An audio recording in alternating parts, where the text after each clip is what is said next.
Hello everyone, welcome to my channel Shilpi's cooking world.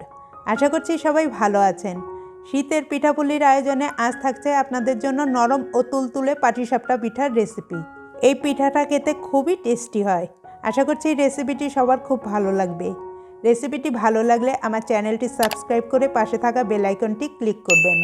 চলুন তাহলে রেসিপিটি দেখে নিই। প্রথমে আমি পাটিসাপটার বাইরের আবরণের জন্য একটি ব্যাটার তৈরি করে নেব। এজন্য একটি মিক্সিং বোলে নিচ্ছি 1.5 কাপ চালের গুঁড়া। আমি এখানে শুকনা চালের গুঁড়া নিয়েছি। আপনারা ভেজা চালের গুঁড়া দিয়েও এই পিঠাটা তৈরি করতে পারবেন। সেই সাথে নিচ্ছি 3/4 কাপ বা 1.25 কাপ ময়দা। এখানে ময়দা ইউজ করার কারণ হলো শুধু চালের গুঁড়া দিয়ে পাটিসাপটা পিঠা তৈরি করলে পিঠা শক্ত হয় এবং ফেটে যায়, সফট হয় না।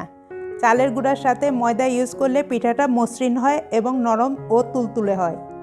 লবণ নিচ্ছি 1/4 চা চামচ। এবার শুকনো উপকরণগুলো একসাথে মিশিয়ে নেব। শুকনো উপকরণগুলো মেশানো হলে নিচ্ছি খেজুরের গুড়। আমি 3/4 কাপ গ্রেট করা গুড় অল্প পানি দিয়ে মাইক্রোওয়েভে গলিয়ে নিয়েছি। গুড়ের পরিবর্তে আপনারা এখানে চিনিও ইউজ করতে পারবেন। আর গুড় বা চিনির পরিমাণটা আপনারা আপনাদের টেস্ট অনুযায়ী বাড়িয়ে বা কমিয়ে নিতে পারবেন। এখন গুড়টাকে একটু মিশিয়ে নেব। এবার আমি অল্প অল্প করে স্বাভাবিক তাপমাত্রার পানি অ্যাড করব আর হুইস্ক দিয়ে ভালোভাবে মিশিয়ে নেব। এটা হাত দিয়েও মেশানো যাবে। পানির পরিমাণটা আমি পরে বলে দেব।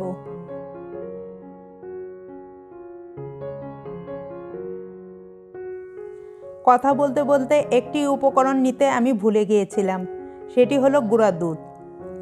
আমি এখানে 1/3 কাপ গুঁড়া দুধ নিয়েছি। আপনারা শুকনো উপকরণগুলো নেওয়ার সময়ই গুঁড়া দুধটা নেবেন।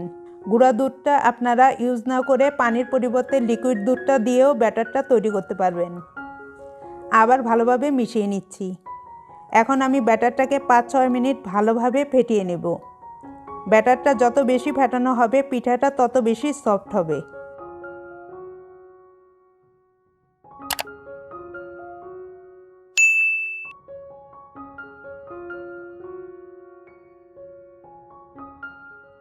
ব্যাটারটা আমার তৈরি হয়ে গেছে। এর কনসিস্টেন্সিটা আমি দেখাচ্ছি।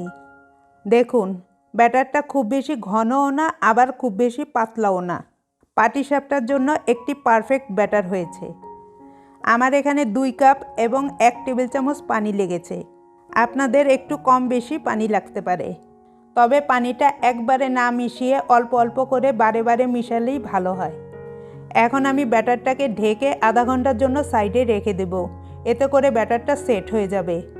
এবার আমি পাটিসাপটা পিঠার ভেতরের পুরটা তৈরি করব। এজন্য এখানে একটি প্যান চুলায় বসিয়ে তাতে দিচ্ছি 1 টেবিল চামচ ঘি। ঘিটা মেল্ট হলে দিচ্ছি 1 কাপ কোরানো নারিকেল আর সেই সাথে দিচ্ছি 1/2 কাপ পরিমাণ খেজুরের গুড়। আমি খেজুরের গুড় গ্রেট করে নিয়েছি। এখন গুড় ও নারকেল একত্রে নেড়েচেড়ে ভালোভাবে মিশিয়ে নেব।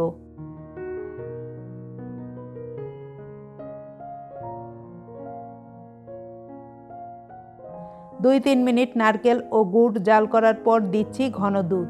আমি 1.5 লিটার দুধ জাল করে ঘন করে নিয়েছি। আপনারা কম ঘন দুধ বা কাঁচা দুধ দিয়েও পুরটা তৈরি করতে পারবেন। তবে ঘন দুধ দিয়ে পুরটা তৈরি করলে টেস্টটা বেশি ভালো হয়। টেস্টটা অনেকটা ক্ষীরের মতো হয়। দিচ্ছি 1 টেবিল চামচ কিশমিশ। এটা অপশনাল, আপনারা চাইলে এটা স্কিপ করতে পারবেন। এবার চুলার আঁচ লোতে রেখে কন্টিনিউয়াসলি নেড়ে যেতে হবে। আপনারা যদি শুধু ক্ষীর দিয়ে পাটিসাপটা পিঠা তৈরি করতে চান তাহলে আমার চ্যানেলে ক্ষীর তৈরি এবং ক্ষীরের পাটিসাপটার রেসিপি দেয়া আছে।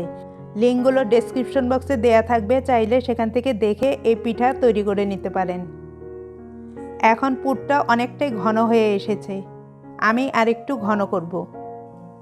এ পর্যায়ে সুগন্ধির জন্য আপনারা সামান্য এলাচের গুঁড়া এখানে অ্যাড করতে পারেন, কিন্তু আমার কাছে খেজুরের গুড়ের ফ্লেভারটা বেশি ভালো লাগে, তাই আমি এখানে এলাচের গুঁড়া দিচ্ছি না। এবার 2 টেবিল চামচ দুধে 1 টেবিল চামচ চালের গুঁড়া মিশিয়ে দিয়ে দিচ্ছি। এতে করে পুরটা আঠালো হবে। আবার ভালোভাবে মিশিয়ে অনবরত নেড়ে যেতে হবে, না হলে পুরটা প্যানের তলায় লেগে যেতে পারে। এখন পুরটা ঘন হয়ে এসেছে, অনেকটা হালুয়ার মতো। এটাকে চুলা থেকে নামিয়ে ঠান্ডা করলে আরও ঘন হয়ে যাবে। আমি এখন পুরটাকে চুলা থেকে নামিয়ে নেব। পুরটাকে চুলা থেকে নামিয়ে একটি বাটিতে তুলে নিচ্ছি।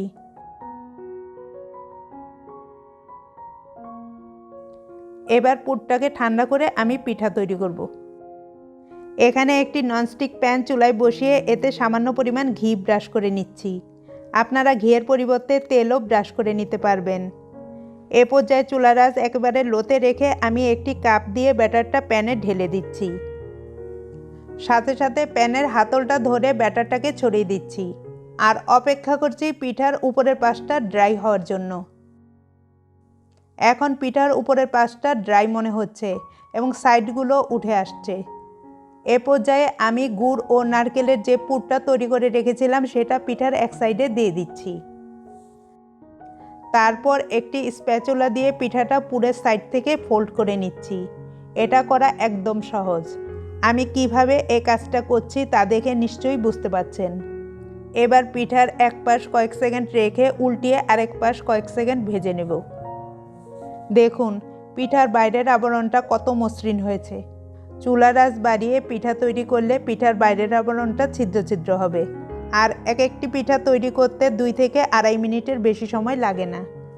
আমি এখন পিঠাটা তুলে নিচ্ছি। এভাবে আমি সবগুলো পিঠা তৈরি করে নেব।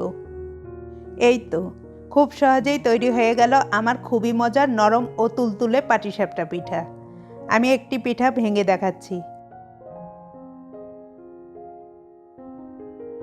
দেখুন পিঠাটা কত সফট হয়েছে। এটা দেখতে যেমন সুন্দর, খেতেও খুবই মজার। আমি যে পরিমাণ উপকরণ দিয়ে পিঠা তৈরি করেছি তা দিয়ে আমার 15টি পাটিসাপটা পিঠা হয়েছে। এই পিঠাগুলো নর্মাল ফ্রিজে রেখে দিলে 1 সপ্তাহ পর্যন্ত ভালো থাকবে।